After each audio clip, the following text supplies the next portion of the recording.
गोविंद रे मुरारे, हे नाथ नारायण वासुदेव, हे नाथ नारायण वासुदेव, हे नाथ नारायण वासुदेव, हे नाथ नारायण, हे नाथ नारायण वासुदेव। श्री कृष्ण गोविंद रे मुरारे, हे नाथ नारायण वासुदेव। हरे राम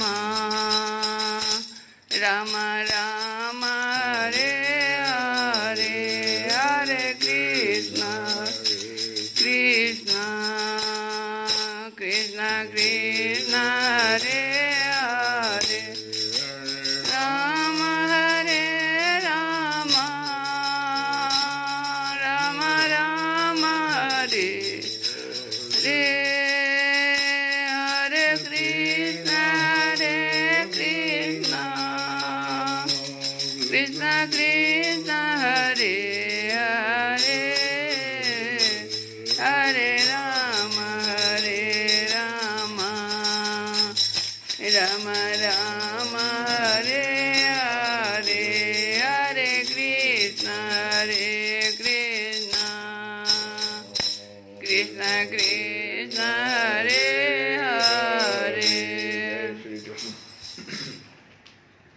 कल की कथा में हम लोग सुन रहे थे कि भगवान भौमासुर के यहाँ जो 16,100 राजकन्याएं बंदी थी उन सबको छुड़ाया। अब यहाँ प्रश्न उठता है कि ये 16,100 राजकन्या कौन थी? उस भौमासुर को किसी ने बताया। भौमासुर बहुत देवताओं को जीत लिया था, चारों तरफ आतंक फैला दिया था।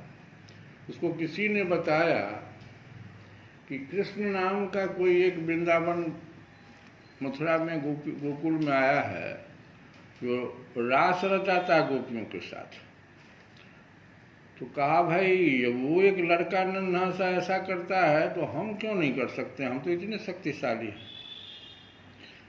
तो उसका यह भाव जो आया तो कहा क्या कि जितनी भी राजकन्याएं हैं छोटी छोटी उन सबको बंदी गृह में डाल दिया जाए। एक भाव तो यहाँ है। दूसरा भाव है कि उसको किसी ने बता दिया कि तुम अगर 16,100 राजकन्याओं का बलि दे दोगे तो तुम अमर हो जाओगे। इसलिए भी उसने जो है 16,100 राजकन्याओं को बंदी बना दिया था। भगवान कृष्ण को जब यह मालूम हुआ कि भौमासुर इस प्रकार से बलि देना चाहता है तो भगवान तुरंत जो है उसकी मृत्यु के बारे में, कैसे उसकी मृत्यु होगी मंत्रणा करके, और एक स्त्री के हाथों उसकी मृत्यु होगी। जब उनको ये जानकारी मिली तब वो सत्यभामा के साथ आकर के उसका जो है सो वध किए। तीसरा भाव है कि भगवान के ये जो 16,000 राजकन्या, जो 16,000 एक्चुअल में है क्या कि जो हमारे चारों वेद हैं इसमें ऋचाओं की संख्या 1,00,000 है, 1,00,000 श्लोक। इसमें 80,000 श्लोक जो है सिर्फ यज्ञ के लिए, और 4,000 श्लोक जो है वो है पराशक्तियों के उपयोग के लिए। पराशक्ति कुछ मंत्र जप ये सब दूसरे देवताओं को बुलाने के लिए पराशक्तियों के उपयोग के लिए।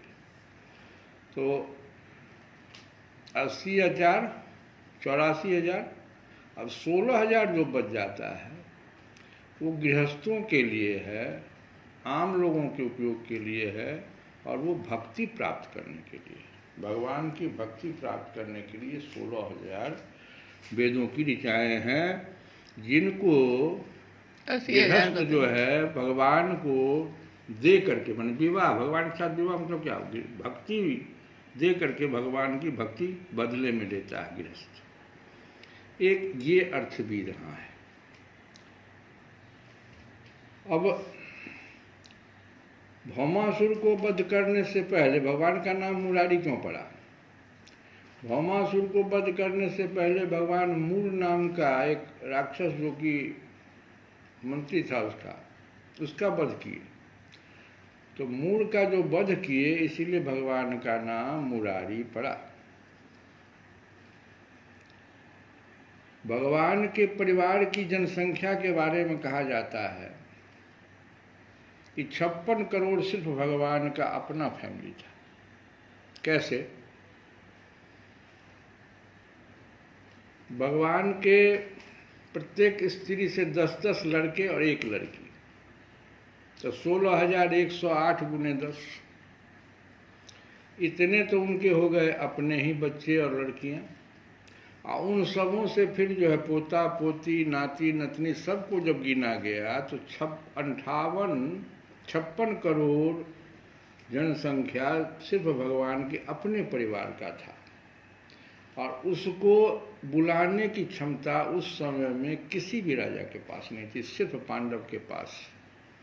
तो 56 करोड़ को बुला करके एक बार भोज में बुला लेता था।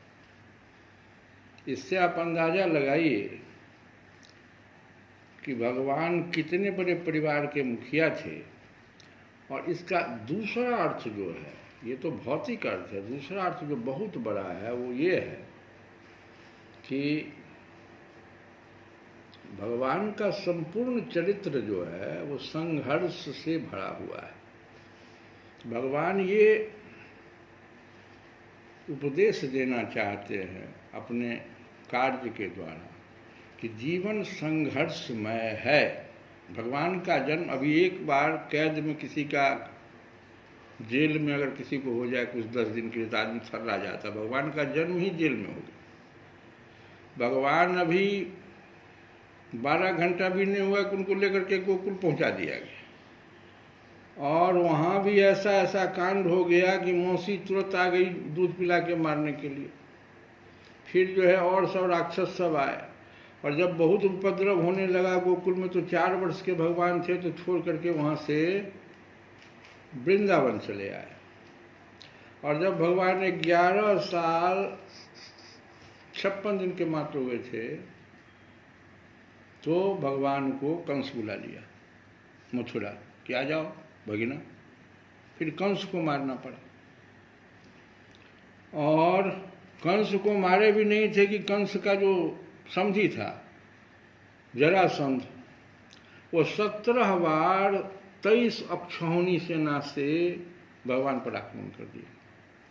अब एक अक्षौहिणी सेना कितना होता है तो सुनो। एक अक्षौहिणी का मतलब होता है कि 21,870 रथ, उतना ही सारथी हो गया। 21,870 हाथी, उतना ही उसके ऊपर जो है सो वो हो गया हाथी को चलाने वाला।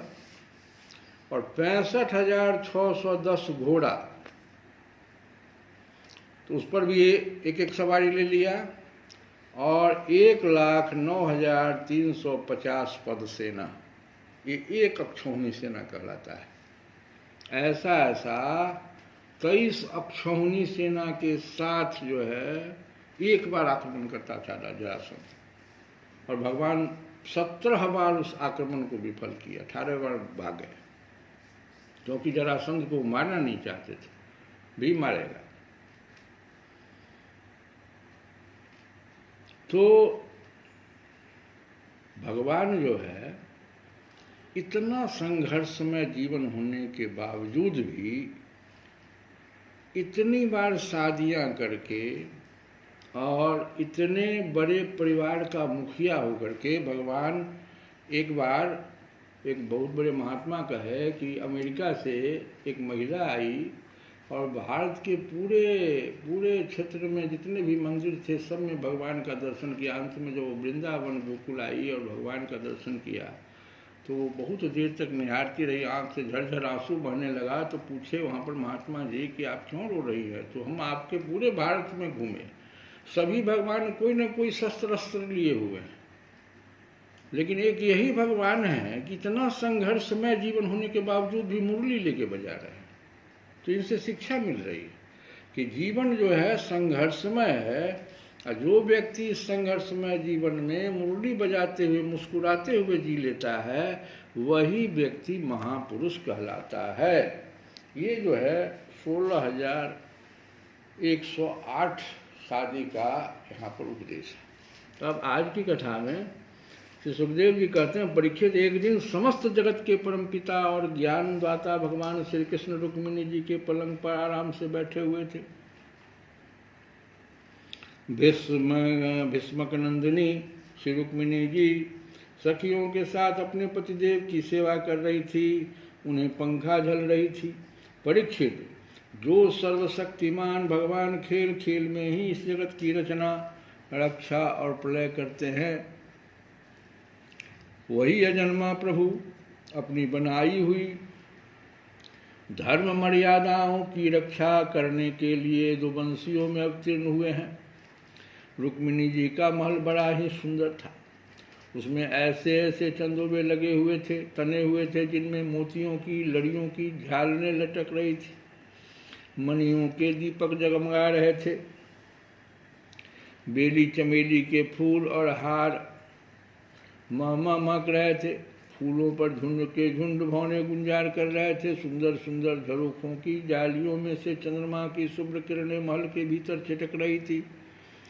उद्यान में पारिजात के उपवन की सुगंध लेकर मंद मंद शीतल वायु चल रही थी। झरोखों की जालियों में से अगर के धूप का धुआं बाहर निकल रहा था। ऐसे महल में दूध के फेन के समान कोमल और उज्ज्वल बिछौनों से युक्त सुंदर पलंग पर भगवान श्री कृष्ण बड़े आनंद से विराजमान थे, और रुक्मिणी जी त्रिलोकी के स्वामी को पति रूप में प्राप्त करके उनकी सेवा कर रही थी। रुक्मिणी जी ने अपनी सखी के हाथ से वह चंवर ले लिया जिसमें रत्नों की डांडी लगी हुई थी, और परम रूपवती लक्ष्मी रूपनी देवी रुक्मिणी जी उसे डुला डुला कर भगवान की सेवा करने लगी। उनके कर कमलों में जड़ाऊ अंगूठियां, कंगन और चंवर शोभा पा रहे थे। चरणों में मणिजटित पायजेब रुंझुन रुंझुन कर रहे थे।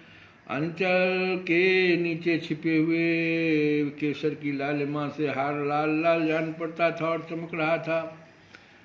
बहुमूल्य कर धनी की लड़ियां लटक रही थी। इस प्रकार वे भगवान के पास ही रहकर उनकी सेवा में संलग्न थी। रुक्मिणी जी की घुंघराली अलके, कानों के कुंडल और गले के स्वर्णहार अत्यंत विलक्षण थे। उनके मुखचंद्र से मुस्कुराहट की अमृत वर्षा हो रही थी। ये रुक्मिणी जी अलौकिक रूप लावण्यवती लक्ष्मी जी ही तो हैं। उन्होंने जब देखा कि भगवान ने लीला के लिए मनुष्य का सा शरीर ग्रहण किया है, तब उन्होंने भी उनके अनुरूप रूप प्रकट कर दिया।